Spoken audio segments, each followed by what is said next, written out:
Broadcasting from the business capital of the world, this is the Podcast Business News Network.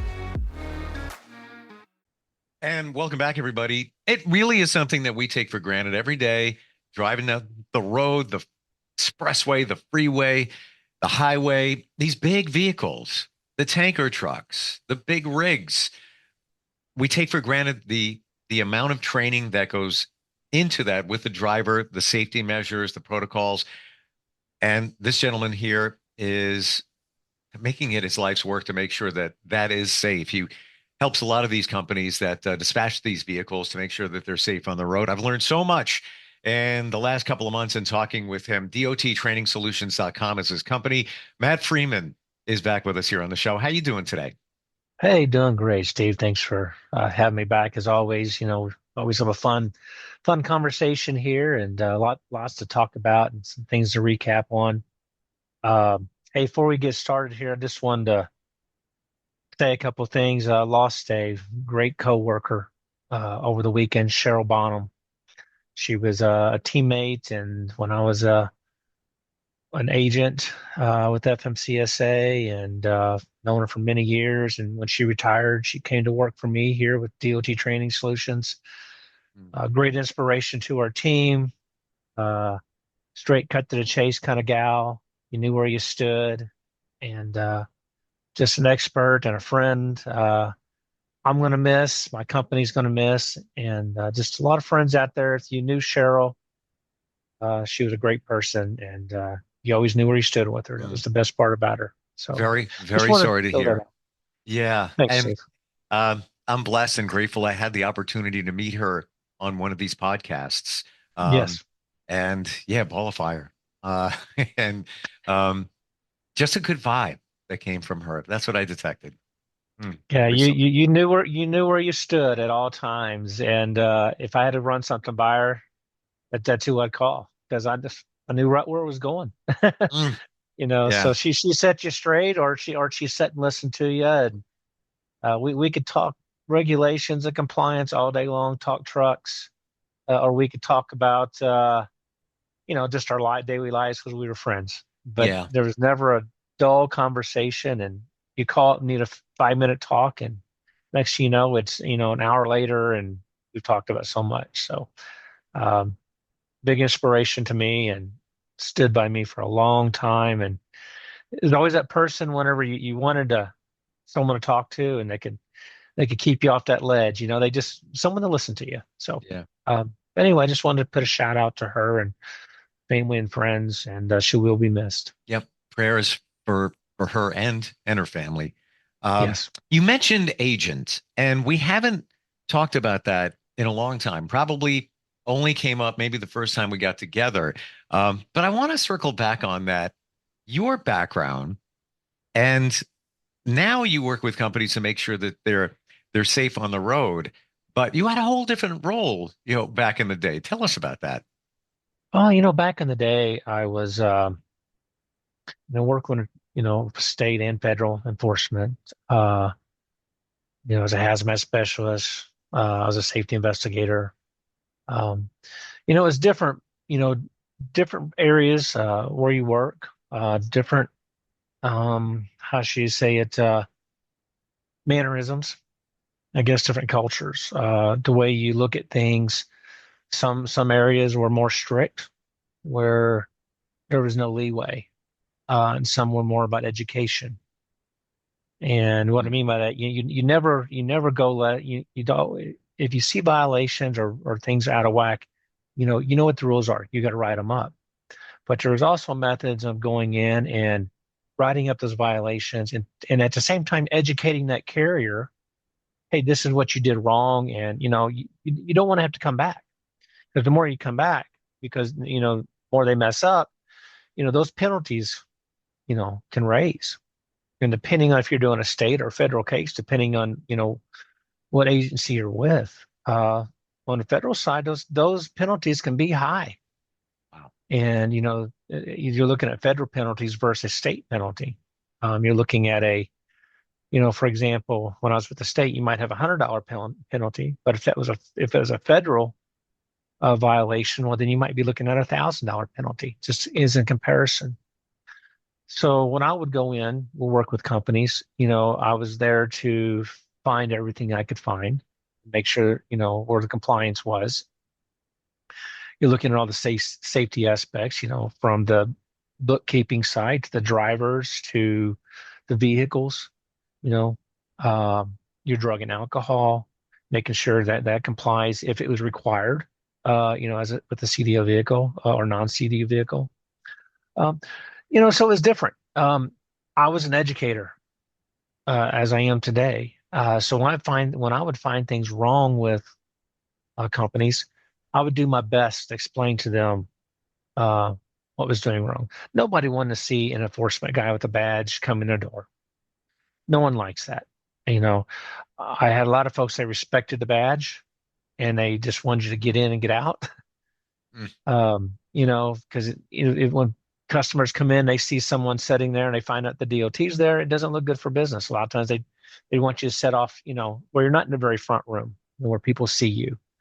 Um, so there was a lot of things to it, on the I've also worked for in the areas to where, the supervisors didn't want you to educate.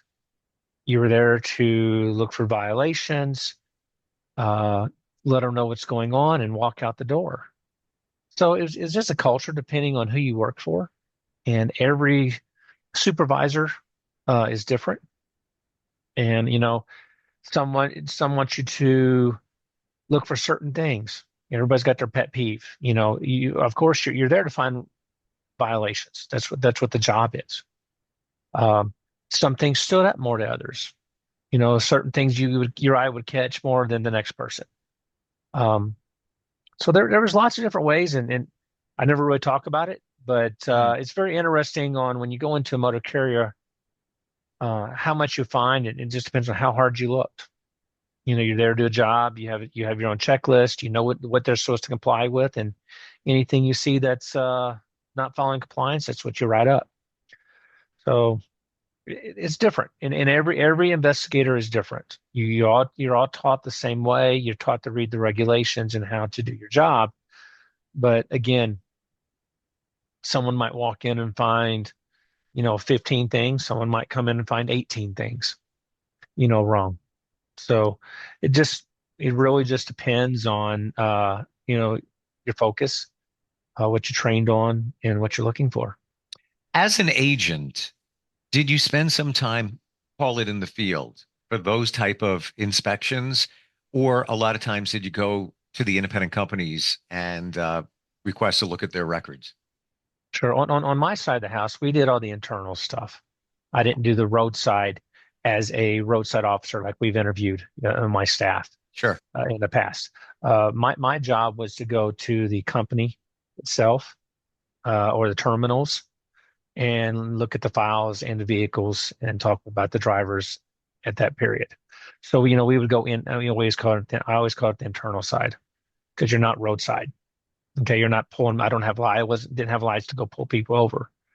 So we would go into the actual companies, uh, when there were issues and go through other things. Well, as we talked before, the record keeping is Hmm. so essential. And if things don't add up, it could lead to an infraction. Um, Cargo tank inspections Hmm. and recapping some of the things we talked about in the past couple of weeks. Um, Break that down for us. How does that happen? Is it an inspection that takes place in the field, surprise inspection? What's going on there? Yeah, sure. So two types of inspections. Like we'll talk about a cargo tank inspection. Yeah, you have your roadside inspection that an officer does.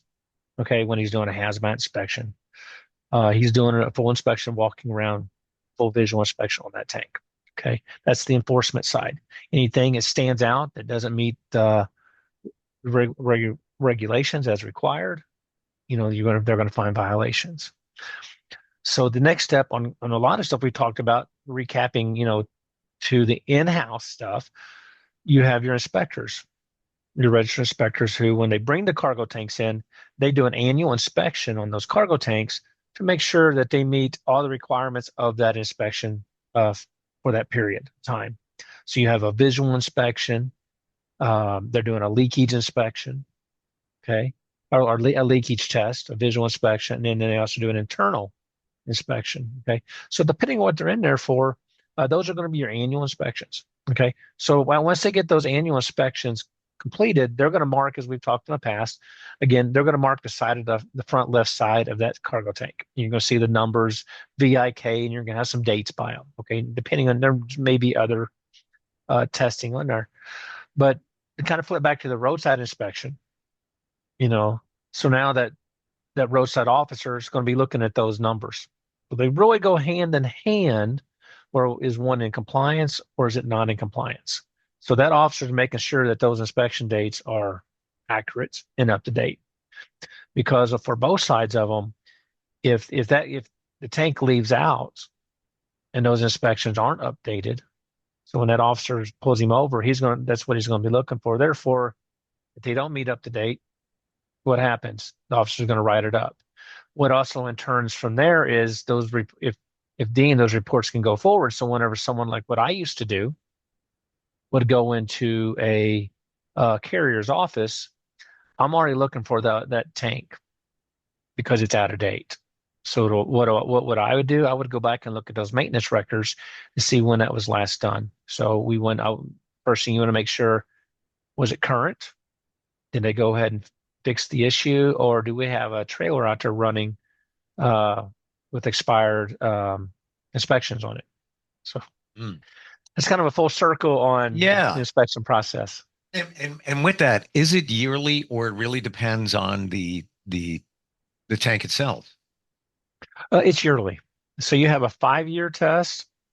It's test and inspections, and then you have a 1 year. So one and 5 year, and it just depends on what kind of tank it is, what they're doing to it, what kind of chemicals it's hauling.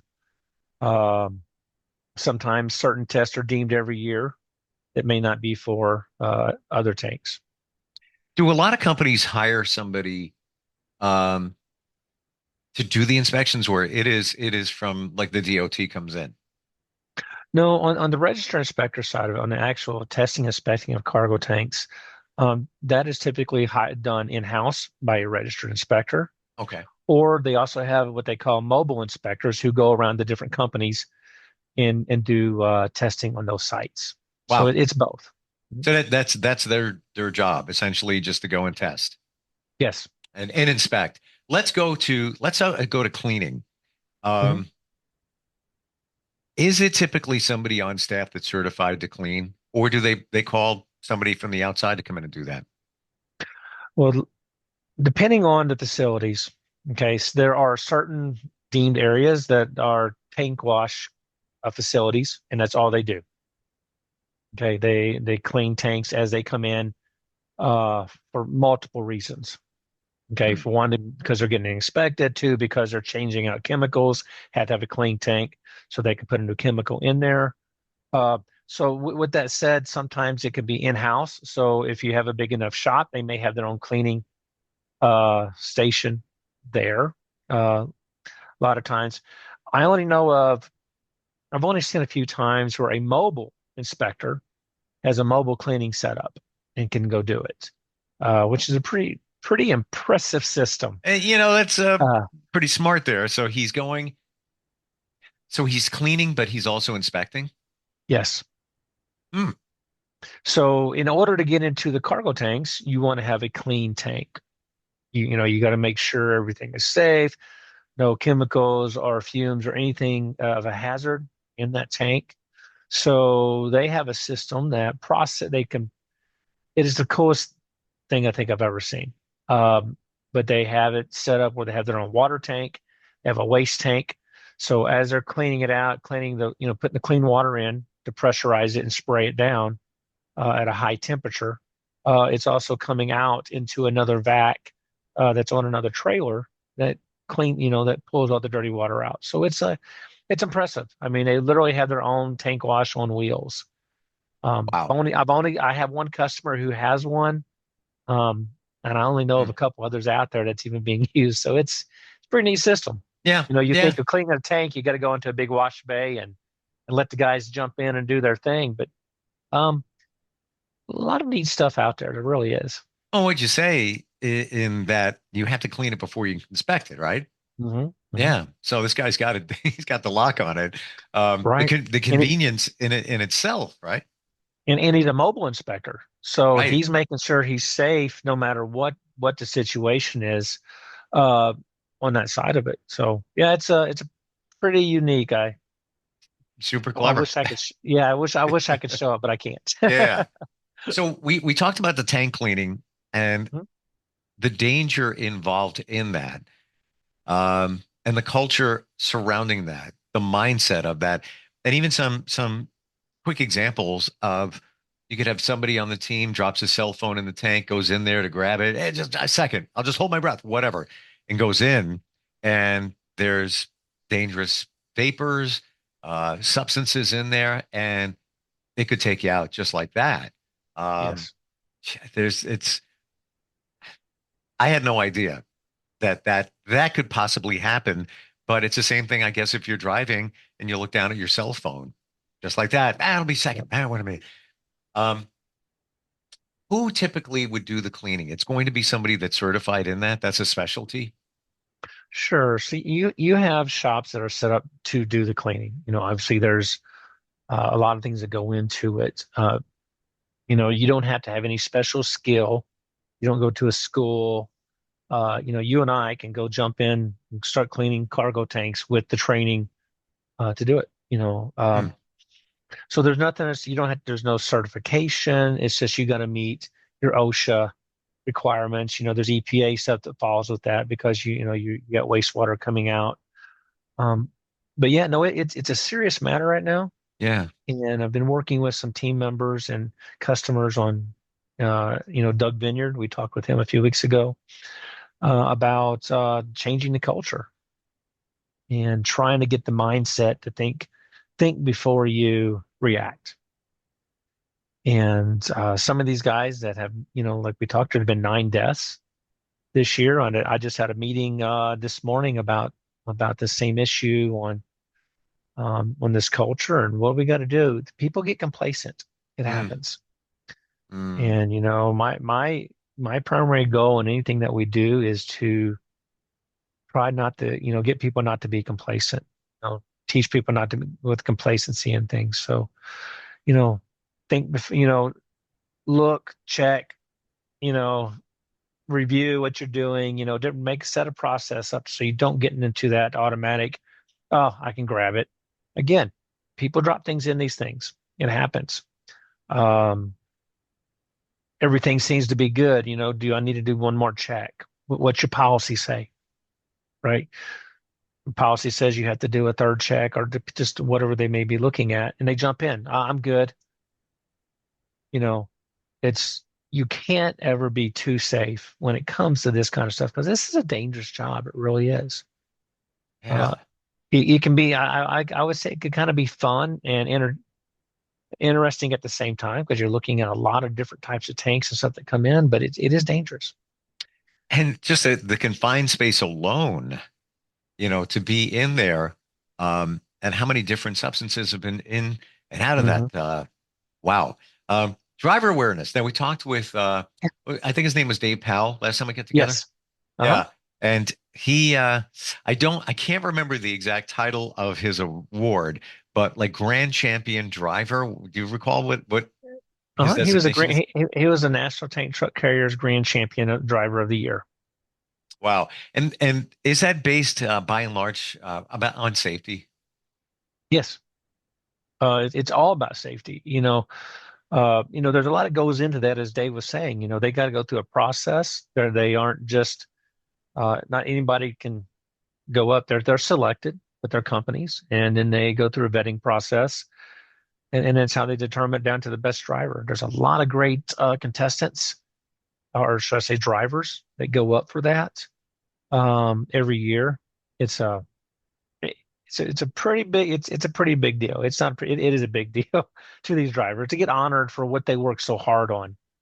Um, you had there's different types of championship things. You got drivers with 1 million miles, never had an accident, Mm, which is just amazing. There's all kinds of different things out there, but with Dave Powell. Gotten to know him really well, and such a nice guy, and he so passionate about driving and helping the younger generation get into this field and show them the interest in what they can do and what they've learned. And um, he sees it a different way. Whenever, growing up in my background, I had family, cousins, grandfathers, uncles, you know, that drove trucks. I didn't see it. I saw a totally different way than, hey, that's what you did. You you go out and you drove a truck and you make a living. Where he looks at it a whole different way of, man, I love what I do. I'm able to get out here, and he's transporting fuel. He's taking fuel to the stations every day that we use. Yep. So he loves what he does. I've never seen somebody so passionate about what he does. Loves the company, and that makes him a good driver. Mm. Even more so, and it doesn't have to be this way, but the fact that he owns his own tanker Mhm. and rig. So Yeah, there's a sense of pride there. yeah. Well, he owns the truck. He pulls their tankers, but yes, he does. I'm sorry, that's what I meant. Yeah. Yes. Oh no, no, that's okay. It's usually I've had people say, oh, you got, sometimes they do have both. People have a trailer and a truck. In his case, he owns his own truck. He takes pride in it. There's a lot of great owner operators out there. Um, and it's great to see companies who have owner operators. Because Mm. these guys are looking for work, and they're able to use their truck to pull their stuff. And the key thing about it is, the most important thing about that is they get from point A to point B safe. Yeah. And And interestingly, we talk about, a million miles, no accident. That could be the best driver on the planet, but it's not only him, it's the awareness of the drivers around him that could cause an accident. Or let's yes, say somebody's driving next to a tanker and they're like, "Man, he's not going fast enough." And you get in front of him, then you cause an accident. So it's not just the drivers, not just yeah, the tanker drivers. yeah, it's like we talked here. You got an 80,000 pound rig, regardless if it's transporting a cargo tank, Sure. if it's transporting a big dry van, or what it is. Awareness. You got to be distracted driving. You got to watch there's blind spots. And this is when accidents happen, because a driver may not see you. And there's some really good video out there of diagrams on where your blind spots are. Mm. I've learned that, even when driving around with my wife, if I get along a truck, I don't want to be beside that big truck very long, because he may not be able to see me. And how many times have you been next to a truck and the guy starts to come over, and a few choice words come out your mouth, but then you got to realize he really didn't see me. It's not that he didn't look; his blind spot did not see you. So I'm right there with everybody else. I've said my choice words, and I realize after I said, like, what, he can't see me. He didn't do that on Hmm. purpose. Now, you just said something. I want to make sure I heard it right, that when you're traveling Hmm. in your car and Hmm. there's a tanker next to you, you intentionally, and I want to make sure maybe I heard it wrong. You intentionally try not to be next to it. You get around it, or you make an effort not to be in that, maybe that spot where it could be a blind spot. Yeah, I do. I try not to be. I don't want to ever be in a blind spot of a big rig. Sure. I'm in a smaller vehicle.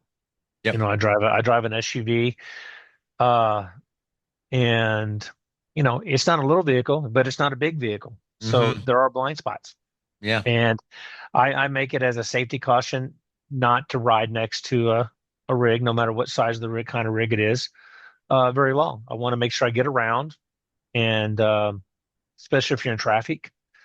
It's one thing going slow down the highway where you're in a traffic situation where everybody's moving slow. But third thing, when you're speeding down the road, you want to get around them, give them Mm. their space, give them their room. Um, because one thing that Dave did bring up, you know, the stopping, it takes a lot longer to stop on those big rigs than it does you or I in our smaller vehicles. Yeah. Wow. I've learned a lot here. And just coming out of your mouth about how when you're driving your vehicle next to a rig says a lot, and yeah, I guess we add here, as long as it's safe to get around it, or I mean, you could be pacing with other vehicles and Sure. that's where you are. Hmm. So, I guess be even more mindful. But if you're pacing next to that rig, like you said, Matt, they can't see you, and it's not you, but if something else happens up here, you're next to that and he could cut you off, not wanting to. Interesting. Always learn stuff with you. There's not even a Thanks. doubt. And this is what it's all about. You helping get the word out there, working with these companies that own these vehicles and making sure they're safe, inspected, and adhere to all the rules and regulations of the road. DOT, trainingsolutions.com is your website, right? Yes, sir. Sure. And knowing you for as long as I've known you here doing these shows, you're not a salesman. This is not a high pressure thing. It's I want to help you out. Reach out to me. Let me see what you're doing and start a conversation, a safety conversation, if you will. Yeah, that's what it is. Just give me a call. You don't have to be a customer, but if you want to call and need some help, that's what we're here for. If we do business, we do business. But you know what? It's about being safe. Yeah, that's what it's all about. Safety first. Matt, thank you so much for being here today. Really appreciate it. Hey, thanks, Steve. It's always fun and a pleasure. Thank you. We'll be right back.